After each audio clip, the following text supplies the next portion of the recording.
우리가 살아가면서 주께서 강림하실 때까지 취해야 될 성도의 자세가 있습니다. 다르게 이야기하면 예수님이 오실지 언제인지 모르기 때문에 우리는 죽을 때까지 취해야 될 성도의 자세가 있다는 겁니다. 특별히 예수님의 강림을 기억하면서 살아야 됩니다. 시대마다 교회마다 부흥의 원인을 보게 되면 복음 선포와 말씀에 대한 각성과 회개 그리고 순종과 실천이 기초를 이루고 있음을 알 수가 있습니다. 본문의 데살로니가 교회는 바울에게 칭찬을 듣는 교회였습니다. 칭찬의 내용을 보게 되면 1장 3절에서는 믿음의 역사와 사랑의 수고와 주 예수 그리스도에 대한 소망의 인내가 있었다고 이렇게 칭찬하고요. 1장 4절에서는 복음을 능력과 성령과 큰 확신으로 받았다고 이렇게 말씀하고 있습니다. 또 6절에서는 많은 환난 가운데서 성령의 기쁨으로 말씀을 받아 사역자와 주님을 본받았다 이렇게 칭찬하고 있습니다. 1장 7절에서는 하나님을 향하는 믿음이 다른 지역의 모든 믿는 자의 본이 되었고 그 소문이 각처에 퍼질 정도라고 이렇게 칭찬을 들었습니다. 이런 칭찬을 듣는 근본적인 이유라고 할 수 있는 것은 2장 13절에서 우리가 발견할 수 있습니다. 2장 13절을 같이 한번 읽겠습니다. 시작. 이러므로 우리가 하나님께 끊임없이 감사함은 너희가 우리에게 들은 바 하나님의 말씀을 받을 때에 사람의 말로 받지 아니하고 하나님의 말씀으로 받음이니 진실로 그러하도다. 이 말씀이 또한 너희 믿는 자 가운데에서 역사하느니라. 이 데살로니가 교인들은 사도 바울이 전하는 복음을 받을 때에 사람의 말이 아닌 하나님의 말씀으로 받았다. 그리고 또 그 말씀이 믿는 그들 가운데서 역사했다. 즉 순종의 역사, 실천의 역사, 또 은혜가 되어지고 그것이 계속해서 그들을 핍박과 어려운 가운데서도 믿음을 지키게 하는 역사가 일어났다는 것입니다. 이러한 그들의 믿음 생활은 바울에게 위로와 기쁨이 되었습니다. 데살로니가 교인이 듣는 칭찬에서 우리 교회는 어떤 공통점이 있습니까? 맞나요? 고개를 숙이시네요. 데살로니가 교인들이 듣는 칭찬에서 우리는 부흥하는 교회의 성경적인 원리들을 함께 발견하고 실천해서 우리도 주님께 칭찬 듣는 교회가 되기를 주님의 이름으로 축원합니다. 성도는 설교를 들을 때, 또 성경을 읽을 때, 성경을 공부할 때, 또 조용히 묵상할 때 거기서 깨닫는 것을 또 정말로 우리에게 강하게 와닿는 말씀들을 하나님의 말씀으로 받고 반드시 실천하고 순종해야 합니다. 그래야 성도는 믿음의 역사, 사랑의 수고, 주 예수 그리스도에 대한 소망의 인내의 열매가 반드시 생활 속에서 나오게 되어 있습니다. 성도는 어떤 환경과 방해와 어려움이 있더라도 성령의 기쁨으로 말씀을 받아야 되고요. 사역자와 주님을 본받아야 됩니다. 우리가 심적으로 어렵고 고통스러울 때에 말씀이 안 들어온다는 말을 합니다. 그것도 엄밀히 말하면 불순종하는 마음 혹은 하나님을 온전히 신뢰하지 못하는 마음이 그 마음 안에 있다는 반증입니다. 성도는 그 믿음으로 인해 반드시 다른 사람들의 본이 되어야 하고 그 믿음이 인정을 받아 소문이 나야 됩니다. 또 제가 설교할 때마다 반복하지만 우리 성도들을 통해서 야, 내가 너를 보니까 내가 교회를 나가야겠다. 이 소리를 반드시 들어야 된다는 이야기입니다.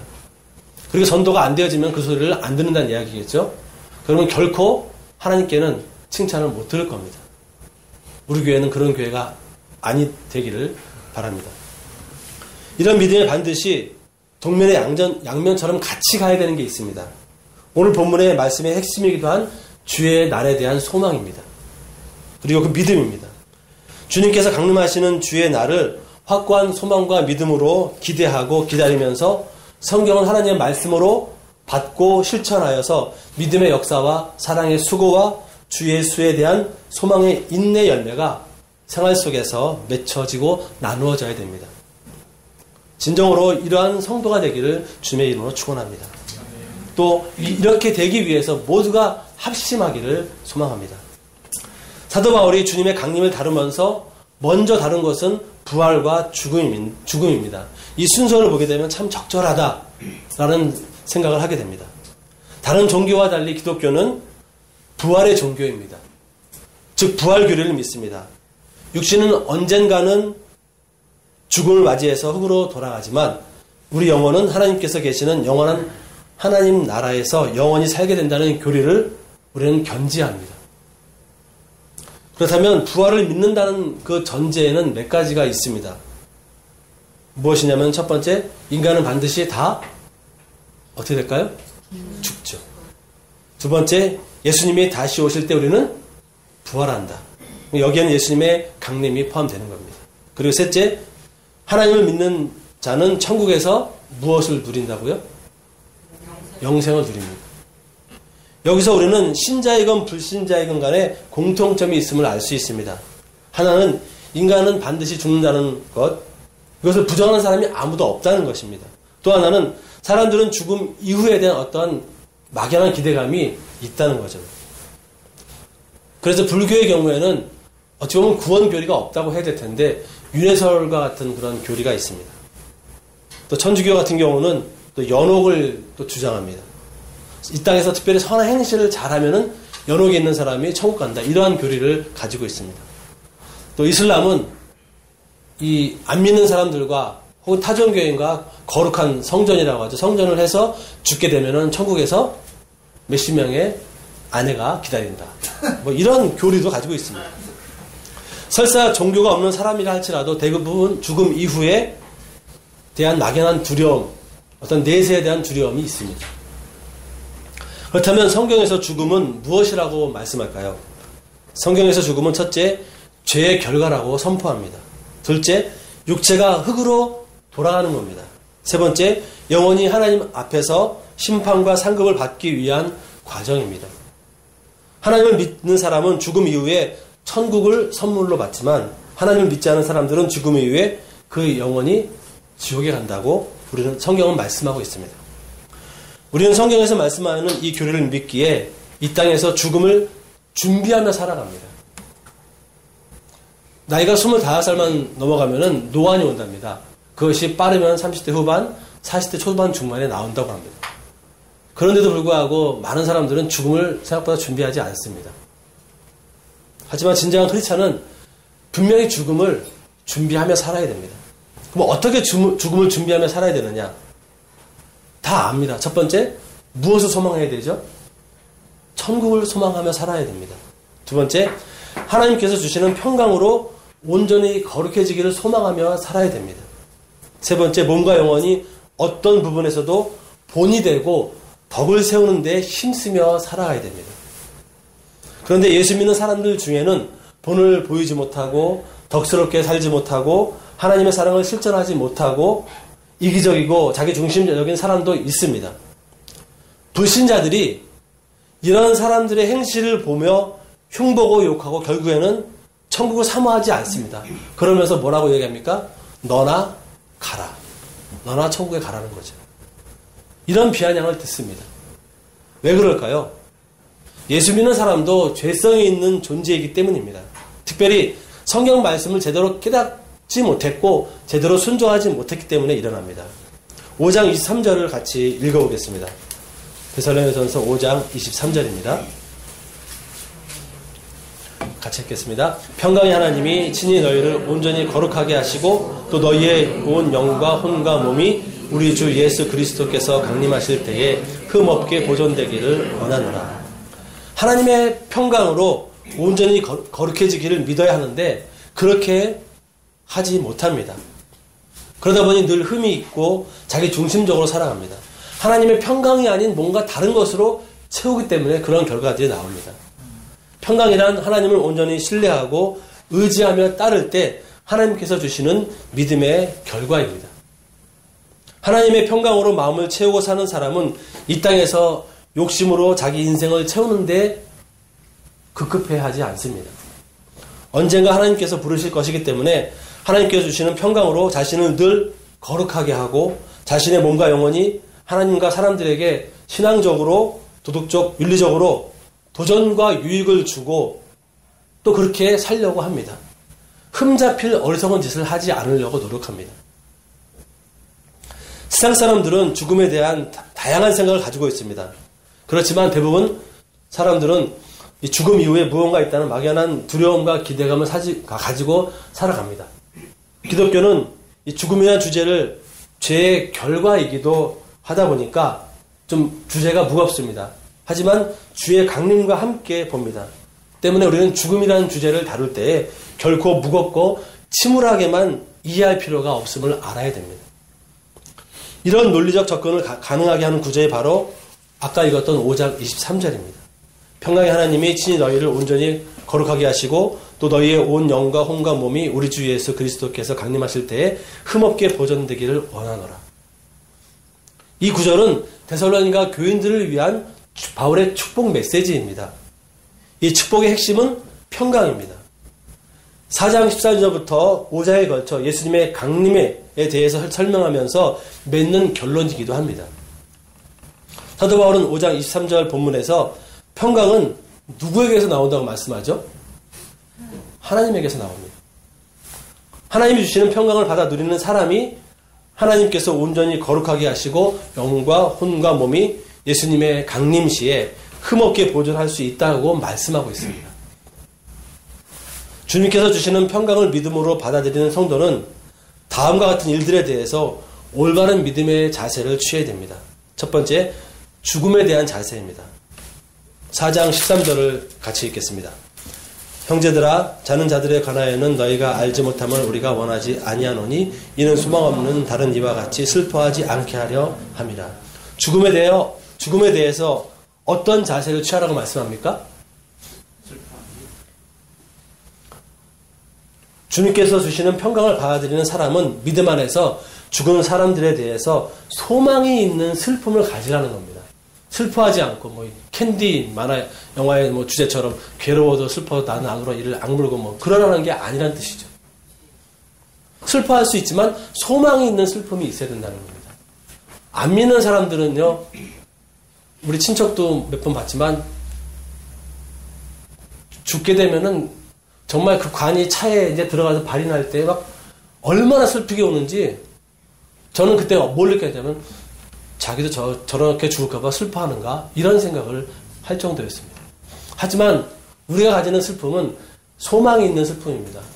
영원한 천국에서 만날 영생을 누릴 소망이 있는 슬픔을 가져야 되는 겁니다. 믿음 안에서 죽은 사람들에 대한 자세는 바로 소망이 있는 슬픔의 자세를 취해야 합니다. 누구에게나 예기치 않은 안타까운 죽음 앞에서 슬퍼하지 않을 사람은 아무도 없습니다.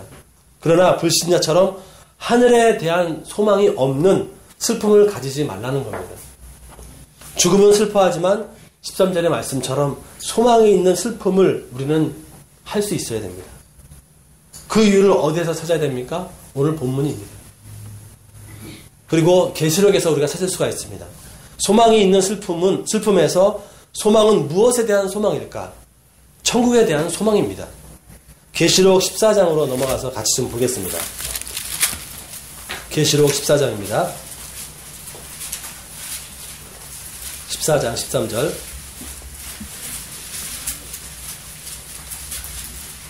같이 읽겠습니다. 계시록 14장 13절. 하늘에서 음성이 나서 이르되 기록하라. 지금 이후로 주 안에서 죽는 자들은 복이 있도다 하시매 성령이 이르시되 그러하다. 그들이 수고를 그치고 쉬리니 이는 그들의 행한 일이 따름이라 하시더라. 천국은 누가 쉬는 곳입니까? 누가 쉬는 곳입니까? 주 안에서 죽은 자들이 수고를 그치고 쉬는 곳입니다. 그런 의미에서 주님을 믿는 자의 죽음을 복되다고 말씀하는 겁니다. 우리는 다 압니다. 태어난 순서는 있지만 죽는 순서는 아무도 모른다는 것을. 아무리 어린 나이에 어린 생명이 태어나자마자 몇십 분 만에 죽고 장기를 기증한 그런 아이도 있었어요. 얼마 전에. 이런 죽는 나이에 있다 하더라도 그 죽음은 하나님의 주권이고 섭리 가운데 일어난다는 믿음이 전제가 되어져야 됩니다. 이 하나님의 주권과 섭리가 전제가 되어지지 않게 되면 어떤 사람들은 급작스러운 죽음에 대해서 당황하게 되고 억울해하고 그 죽음이 말도 안 된다고 불평불만으로 가득 차는 것도 보게 됩니다. 특별히 어린 나이에 죽을 때에 더 그렇습니다. 이런 예상치 않은 죽음에 유족들은 아주 상심합니다. 그렇지만 계시록 13장 3절의 말씀처럼 주 안에서 죽은 자들이 복되다는 이 말씀을 믿음으로 받아들이고 그 영혼이 모든 수고를 그치고 하나님과 천국에 있음을 믿는 그 믿음이 있어야 됩니다. 물론 죽음이 가까운 사람에게 일어나게 되면 이런 믿음이 분명히 흔들릴 수 있습니다. 당황스럽고 왜 나한테 이런 일이 일어나야 되는가라고 어려워할 수도 있습니다.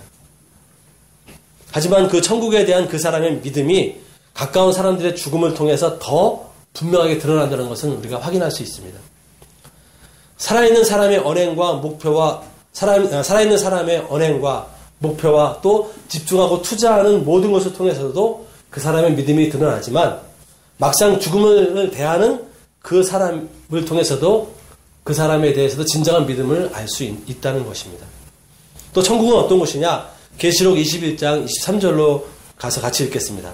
21장 23절입니다.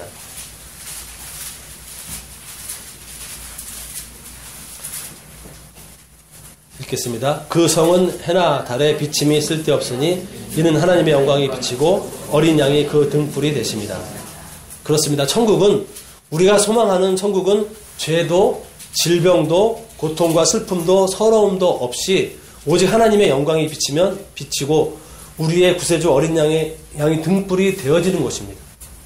때문에 천국에서는 하나님의 영광을 바라보고 예수 그리스도를 바라보고 살면 됩니다. 저와 여러분도 하나님의 영광과 등불 되신 예수 그리스도를 기쁨과 감사와 찬양의 천국 생활을 소망하면서 살아갈 수 있기를 주님의 이름으로 축원합니다. 또 천국은 고린도 후서로 보시게 되면 또 나와 있습니다. 고린도 후서 5장 1절입니다. 제가 읽겠습니다. 만일 땅에 있는 우리의 장막집이 무너지면 하나님께서 지으신 집, 곧 손으로 지은 것이 아니요 하늘에 있는 영원한 집이 우리에게 있는 줄 아느니라. 천국은 하늘에 있는 영원한 집입니다. 이 땅에서 살면서 무엇을 먹을까, 무엇을 입을까, 어떻게 살까를 걱정하며 살지만 하늘에 있는 집에서는 그런 염려와 걱정을 할 필요가 없다는 의미이기도 합니다. 그것은 우리에게 주신 영원한 집이고 우리의 영원한 거처이기 때문에 그렇습니다. 저는 20대 중반 후반에 교회에서 우연찮게 초상을 한 7, 8번 이상 이렇게 같이 참여하게 됐는데 그러다 보니까 죽음이 되게 가깝게 느껴지더라고요. 아마 여기 있는 20대, 30대 청년들 중에서도 가까운 친척이라 할지라도 죽은 사람의 비밀이 없게 되면은 죽음에 대한 감각이 상당히 없어집니다. 특별히 영적으로 죽음에 대해서 이 천국에 대해서 연결을 시키기가 어려울 수 있습니다. 그렇기 때문에 천국에 대해서 지금 말씀을 전해도 뭔 소리요? 이렇게 이해할 수도 있다는 거죠. 그렇기 때문에 믿음의 눈으로 천국을 바라보는 관점이 반드시 필요합니다. 여러분 잠언 14장 32절에 이런 말씀이 있습니다. 악인은 그의 환난에 엎드려져도 의인은 그의 죽음에도 소망이 있느니라. 의인은 뭐라고요? 죽어도 소망이 있다는 겁니다. 그 죽음이 세상 말로 어떤 개죽음이 아니라 소망이 있다는 겁니다. 제가 속 터지는 것 중에 하나가 무엇이냐? 1년 반 전쯤에 일어난 사건이 하나 있습니다. 뭐죠? 어마하게 어린 학생들이 죽었습니다. 세월호 사건입니다. 근데 그 세월호 사건에 대해서 지금도 강화문 내거리에 천막을 치고 여전히 그 죽음에 대해서 홍보한다고 하고 조문을 받는 걸로 알고 있습니다. 여러분 이런 예를 들 때 어디까지 성경적으로 봐야 됩니까? 이미 불순한 의도를 가진 사람들에 의해서 정치적으로 변질된 건 분명합니다. 그런데 거기에 안 믿는 사람들이 있다면야 자신들의 의지이고 자신들의 의도이고 계획이기 때문에 뭐라 말할 수 없습니다. 하지만 의심스러운 일이 있다면 조사를 10년이라도 해야 됩니다. 그렇지만 믿는 사람들이 그 자리에서 사람의 죽음에 대해서 감 나와라 배 나와라 외치고 농성하고 시위한다면 성경에서 말씀하시는 죽음과 천국에 대한 믿음이 있다고 볼 수 있겠습니까? 거기에 있는 사람이 목사라 할지라도 그 사람은 믿음이 없다고밖에는 볼 수 없는 것입니다. 억울한 죽음이 있으면 법이 아무리 엉망이고 불신스러워도 법에 맡기는 것은 크리스찬의 자세입니다. 그럼에도 불구하고 지금까지도 거기에서 크리스찬이 있다고 생각하면 저는 정말 속상합니다. 이제 주의 날에 대해서 함께 살펴보고자 합니다. 먼저 주의 날은 4장 17절을 보게 되면은 뭐라고 말씀합니까? 항상 누구와 함께 있는 날입니까? 누구와 함께 있는 날입니까? 고백이 안 되지는 것 같아요. 왜 물어보겠습니까, 제가? 항상 누구와 함께 있는 날입니까? 주님과 함께 있는 날입니다. 제가 질문을 할 때의 답을 요구하는 것은 어떤 입술의 고백을 원하는 거죠. 좀 더 원한다면 마음의 고백을 원하는 겁니다. 주의 날은 18절을 보시게 되면 믿음을 가진 성도 간에 서로 무엇 하는 겁니까? 위로하는 도구가 됩니다.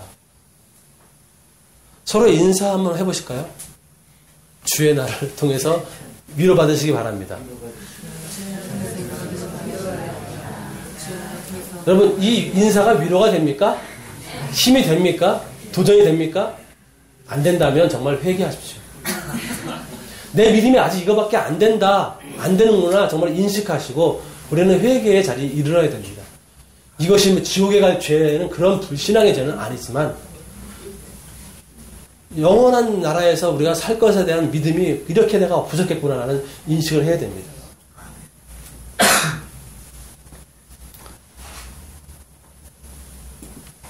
이 인사가 우리에게 뭔가 힘이 되어지지 않고 위로가 되어지지 않는다면 5장 3절의 말씀처럼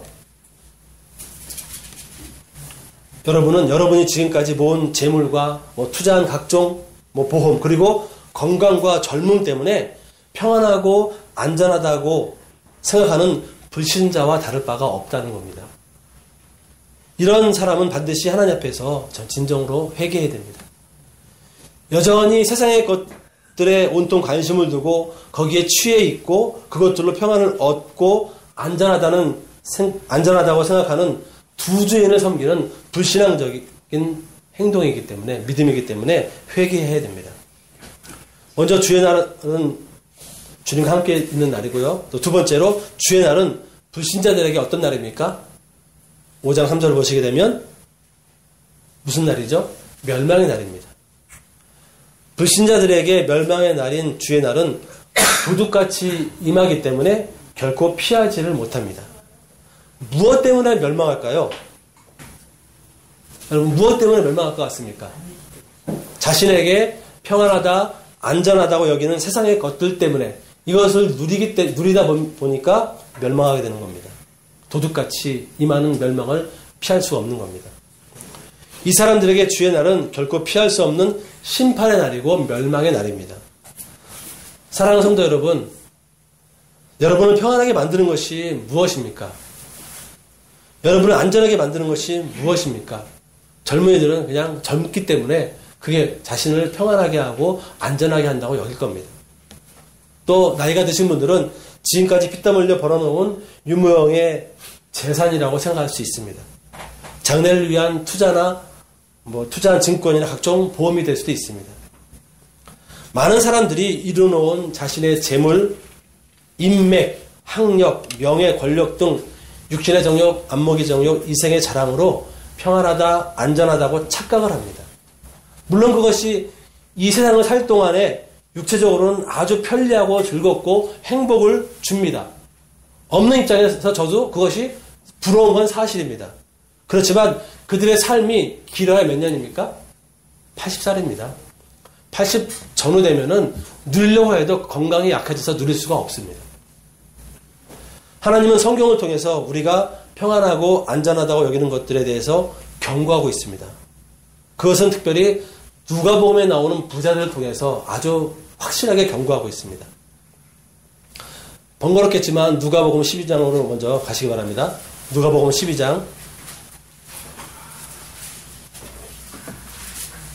15절에서 21절까지입니다.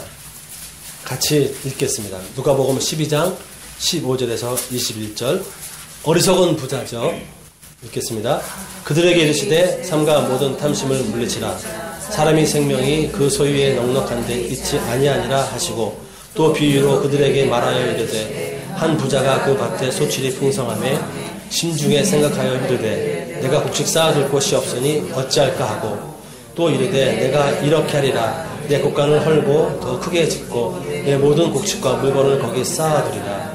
또 내가 내 영혼에게 이르되 영혼아 여러 해 쓸 물건을 많이 쌓아두었으니 평안히 쉬고 먹고 마시고 즐거워하자 하리라 하되 하나님은 이르시되 어리석은 자여 오늘 밤에 내 영혼을 도로 찾으리니 그러면 내 준비한 모든 것이 되겠느냐 하셨으니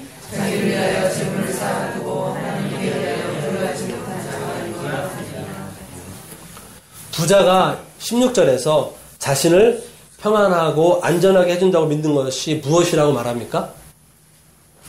밭의 소출이죠. 요즘으로 치면 사업가의 이윤입니다. 월급쟁이의 월급이죠. 밭의 소출이 많아지자 그 사람이 18절에서 뭐라고 말합니까? 어떻게 했습니까? 자신을 평안하고 안전하게 해줄 수 있는 이 이 곡식들을 위해서 재투자를 합니다. 요즘 말로 지금 재투자를 하는 거죠. 확장을 시킨 겁니다. 제가 송탄에서 사역할 때 이렇게 신방을 다니다 보면은 물류창고가 어마어마하게 큰 것을 봅니다. 진짜 큽니다. 와, 현대판 어리석은 부자의 모습이 아닐까라는 생각도 들어요. 이 어리석은 부자는 재투자를 하고 그것으로 자신의 영혼이 평안히 쉬고 먹고 마시고 즐거워할 수 있다고 착각을 합니다. 20절, 21절에서 부자에 대해서 예수님께서는 어떻게 평가하십니까? 어떤 자라고요? 어리석긴 어리석은데 자기가 언제 죽을지 모르면서 오로지 평안히 쉬고 먹고 마시고 즐거워하기 위해서 자기만을 위해서 재물을 쌓는 어리석은 자라고 그렇게 평가하셨습니다. 이런 그 현상이 구약 시대에 있었습니다. 어느 시대일까요? 먹고 마시고 노아입니다. 예수님께서 마태복음 24장하고 누가복음 17장에서 비유로 말씀하셨습니다. 사랑하는 성도 여러분, 이제 우리나라도 잘 사는 사람이든 못 사는 사람이든 먹고 마시고 즐기는데 어려움이 없는 시대가 되었습니다. 인정하십니까? 아무리 없어 보여도요, 정말 극소수 외에는 굶어 죽는 일이 없습니다. 조금만 있어도요, 학생들 중에서도 보면은 알바를 하는 이유가 뭔지 아십니까?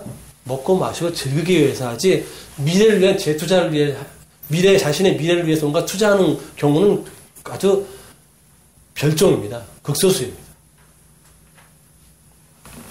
누가복음 16장으로 올라가시기 바랍니다. 누가복음 16장 19절하고 25절을 같이 읽겠습니다. 19절과 25절. 한 부자가 있어 자색 옷과 고운 베옷을 입고 날마다 호화롭게 즐기더라. 25절. 아브라함이 이르되 예 너는 살았을 때에 좋은 것을 받았고 부자는 날마다 자신을 죄송합니다. 여기까지 읽겠습니다. 부자가 어떻게 살았습니까? 날마다 자신을 위해서 쾌락을 즐기며 살았습니다. 호화로운 삶을 살았습니다. 이 부자가 근데 왜 지옥 갔을까요? 지금 신약시대로 말하면 이 부자는 예수님을 안 믿었습니다. 혹시 믿었는지 모르겠지만 자기만을 위해 산 사람이기 때문에 결국 그 영혼은 구원받지 못한 존재라고 알 수가 있습니다. 28절에서부터 31절을 한번 같이 읽겠습니다. 내 형제 다섯이 있으니 그들에게 증언하여 하게 하여 그들로 이 고통받는 곳에 오지 않게 하소서. 아브라함이 이르되 그들에게 모세와 선지자들이 있으니 그들에게 들을지니라. 이르되 그렇지 아니하나이다. 아버지 아브라함이여 만일 죽은 자에게서 그들에게 가진 자가 있으면 회개하리이다. 이르되 모세와 선지자들에게 듣지 아니하면 비록 죽은 자 가운데서 살아난 자가 있을지라도 권함을 받지 아니하리라 하였다 하시니라.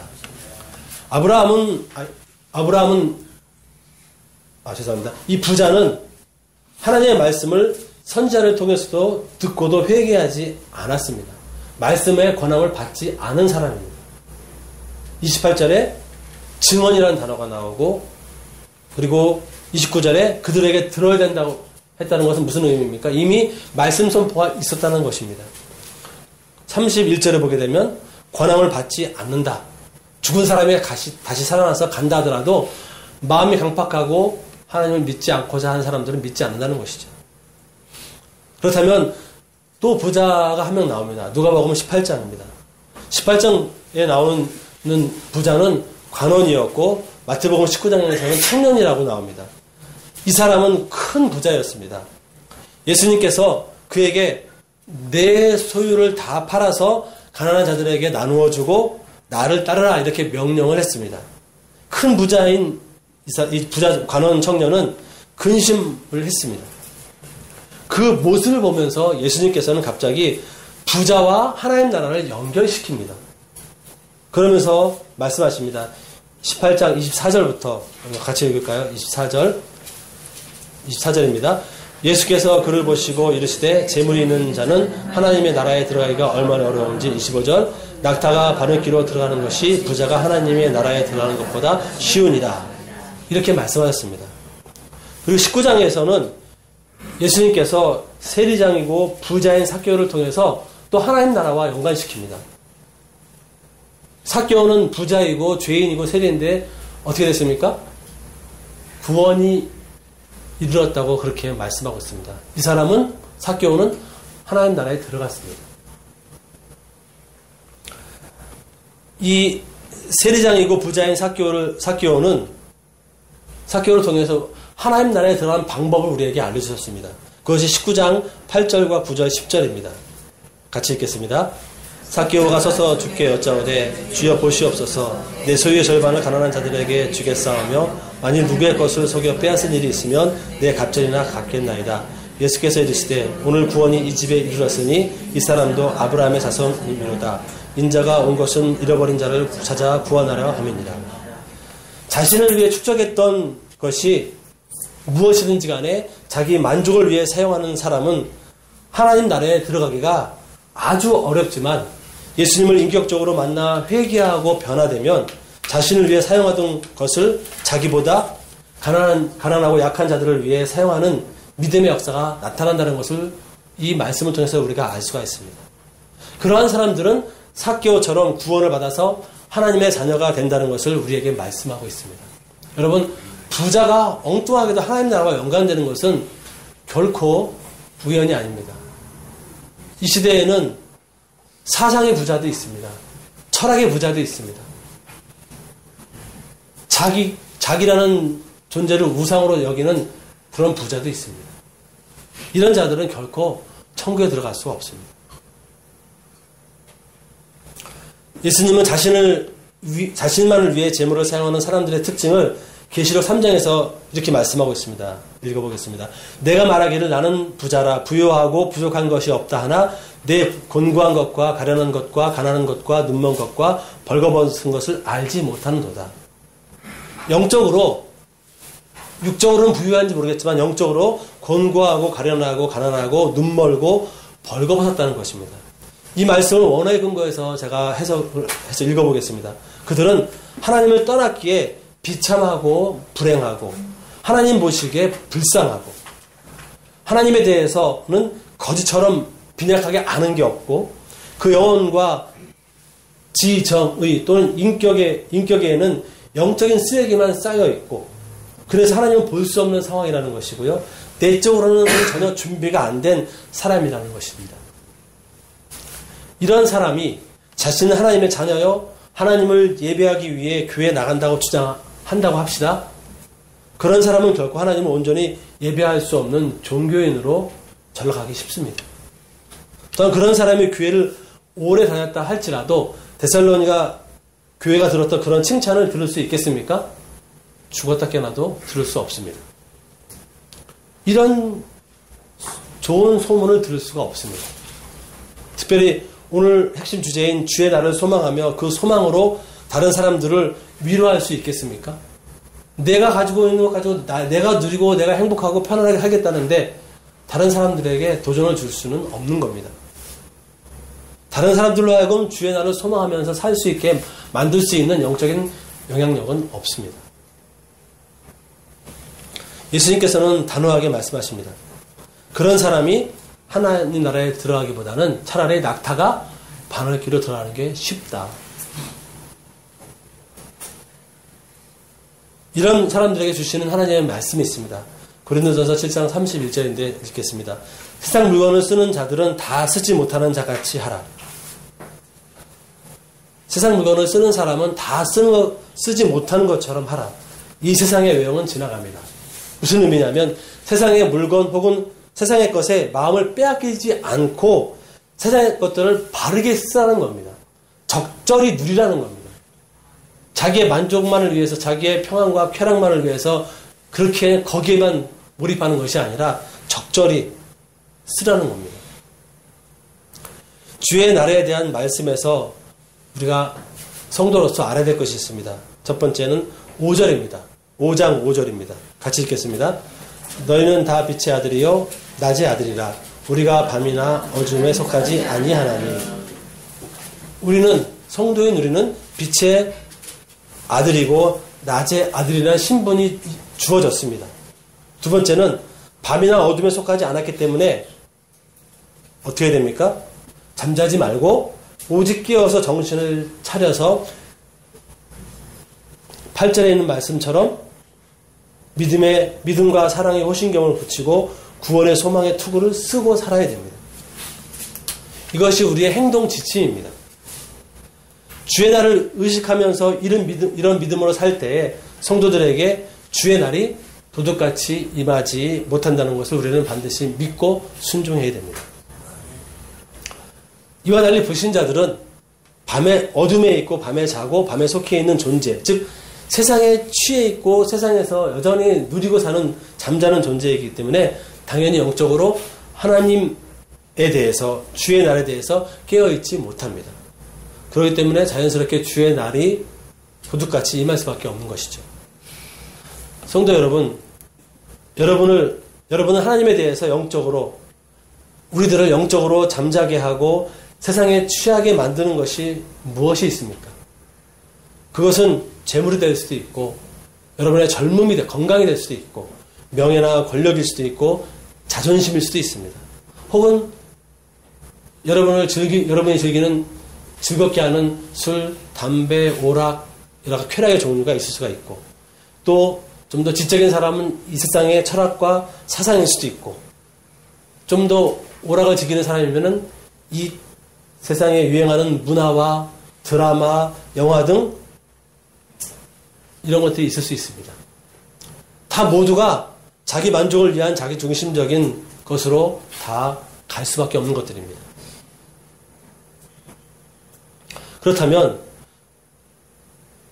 9절, 10절에서는 이 주의 날과 날에 대해서 어떻게 말씀하시는지, 우리가 어떻게 행동해야 되는지를 알 수 있습니다. 9절과 10절 같이 읽겠습니다. 하나님이 우리를 세우심은 노하심이 되게 하심이 아니요 오직 우리 주 예수 그리스도로 말미암아 구원을 받게 하심이라.